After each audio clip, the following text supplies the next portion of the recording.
안녕하세요, 유정씨입니다. 저는 예전에 30대 직장인이 1000일 동안 블로그를 쓰고 생긴 변화에 대해서 이야기를 한 적이 있는데요. 그 영상은 사실 너무 제 케이스에만 집중된 것 같아서 오늘은 구체적으로 어떤 직장인이 블로그를 쓰면 좋은지에 대해서 이야기를 해보려고 합니다. 저는 지금 12년 차 직장인입니다. 당연히 퇴근하고 나서 집에 오면 너무 피곤한 거 잘 압니다. 진짜 손 하나 까딱하기도 싫고 밥도 그냥 배달시켜 먹고 싶고. 하지만 직장인 중 이런 케이스라면 저는 정말 블로그를 추천합니다. 첫 번째, 회사에 열정이 넘치시는 분들. 두 번째, 워라밸이 좋으신 분들. 저는 야, 이게 네 회사야? 라는 소리를 들을 만큼 일을 하다가 블로그를 시작했어요. 야근은 당연했고 출장도 진짜 자주 다녔습니다. 저한테 너 어디야? 라고 물어보면 사무실 아니면 출장 중이었어요. 심지어 여름 휴가에 해외로 나갔었는데 그 국가에 있던 업체를 방문한 적도 있었고, 휴가 중에 업무차 한국에 연락할 일이 있을 때는 한국 시간에 맞춰가지고 새벽에 알람을 맞춰놓고 자다가 일어나서 전화를 하고 했던 적도 있어요. 그런데 이렇게 회사에 열정이 넘치고 애정이 넘치는 분들은 주기적으로 번아웃이 올 수밖에 없어요. 그리고 회사는 시스템으로 돌아가기 때문에 내가 50의 성과를 내고도 70의 평가를 받을 때가 있고, 내가 100의 성과를 내고도 80의 평가를 받을 때도 있어요. 저는 번아웃이 왔을 때 블로그로 힐링을 했고, 내 성과에 비해 평가를 못 받아서 아쉬웠을 때 블로그로 풀었습니다. 이게 무슨 말이냐? 보통 이런 열정러들은 퇴근하고 집에 가서도 일을 합니다. 회사 오프가 안 되는 경우가 되게 많아요. 저는 블로그를 회사 오프용으로 썼어요. 이렇게 열정이 넘치는 사람들은 어디 가서 쉬고 누워있고 한다고 해서 힐링이 되는 게 아니에요. 내 열정을 쏟을 다른 곳이 있어야 합니다. 보통 블로그를 시작할 때 나의 경험, 나의 일상을 적는 용도로 시작하잖아요. 저도 그랬고요. 그렇게 일기를 쓰는 것 같은 과정이 하유정 과장이라는 회사 속의 나를 보는 것이 아니라 정말 온전히 그냥 나 자신에 집중하고 내 이야기를 할 수 있는 곳 같다라는 생각이 들었어요. 저는 블로그 포스팅 1개 하는데 보통 적으면 30분, 길면 1시간 반 정도 걸려요. 그 시간만은 잠시 회사를 잊고 내가 하고 싶은 무언가에 집중하는 시간이면서 결과물이 나오는 과정이라 저에게는 정말 힐링이 되고 휴식이었어요. 회사 일이 너무 고되다고 느껴지실 때 저처럼 블로그 쓰시면서 잠시 회사 생각을 한번 멈춰보세요. 그리고 나서 회사로 다시 돌아가시면 의외로 새롭게, 새로운 마음으로 집중하실 수 있을 거예요. 회사 열정러들은 보통 자발적으로 야근을 하고 주말 출근을 하느라 체험단 하기에는 좀 빡셀 수도 있어요.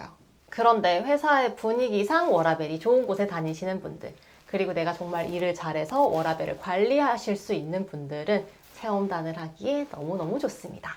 저도 체험단을 보다 보면 보통 오후 6시 전에 와달라는 요청이 있는 곳들이 정말 많아요. 예를 들면 오후 5시 반까지는 매장에 좀 와주세요. 미용실 마지막 예약 시간은 6시입니다. 이럴 때가 되게 많거든요. 그래서 이른 출근을 하고 퇴근을 일찍 하시는 분들은 블로그 체험단으로 생활비를 정말 많이 아끼실 수 있을 거예요. 제가 예전에 정말 현실적인 블로그 체험단으로 생활비 아끼는 방법을 말씀드린 적이 있는데, 이거는 제가 밤 8시, 9시에 퇴근하면서도 실천한 방법이거든요. 워라밸이 좋으신 분들은 이것보다 훨씬 더 많은 혜택을 가져가실 수 있겠죠. 그리고 보통 블로그를 여자분들이 진짜 많이 하시는데 저는 남자 직장인분들께 블로그를 정말 추천합니다. 제가 저희 남편 케이스를 한번 이야기를 해드리자면, 저희 남편은 오후 5시에 퇴근을 하고 새로운 경험을 하는 걸 정말 좋아해요. 근데 그 새로운 경험이라는 거는 해보려면 돈이 들고 남편의 용돈은 한정되어 있죠.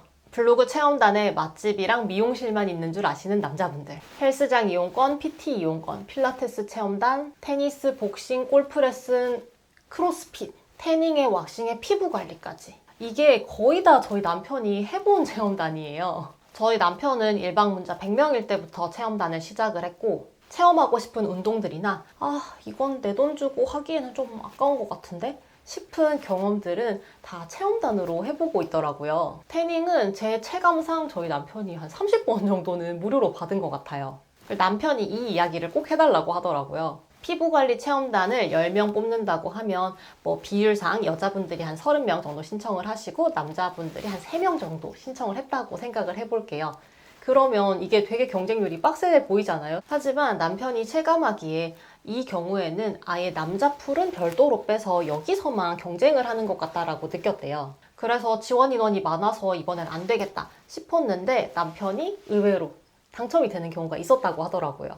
사실 맛집은 체험단 단가가 5만 원 언더인 경우가 되게 많은데 운동이라든지 피부관리 체험단이라든지 이런 것들은 단가가 7, 8만 원에서 10만 원이 넘어가는 것도 되게 많아요. 저는 보통 퇴근 시간이 8시에서 9시이기 때문에 주말에 가능한 체험단만 하거나 제품만 가끔 한다던가 이런 식으로 체험단을 즐기고 있는데 저희 남편은 거의 체험단 컬렉터예요. 지금 남편의 블로그 일방문자는 한 300명에서 400명 정도 나오고 있는데 솔직히 저희가 그냥 객관적으로 비교를 해봤을 때 체험단 혜택으로만 생각하면 수익화는 저희 남편이 저보다 훨씬 더 많이 하고 있습니다.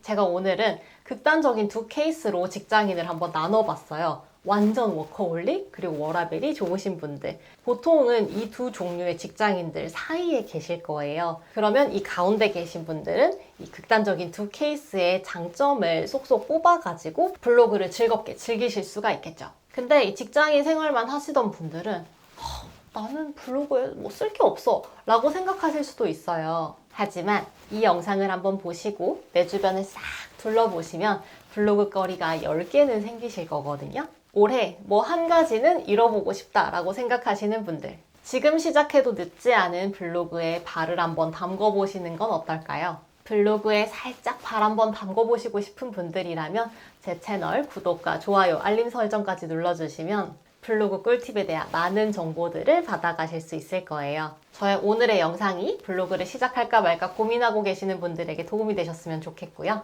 오늘 영상도 끝까지 봐주셔서 감사합니다.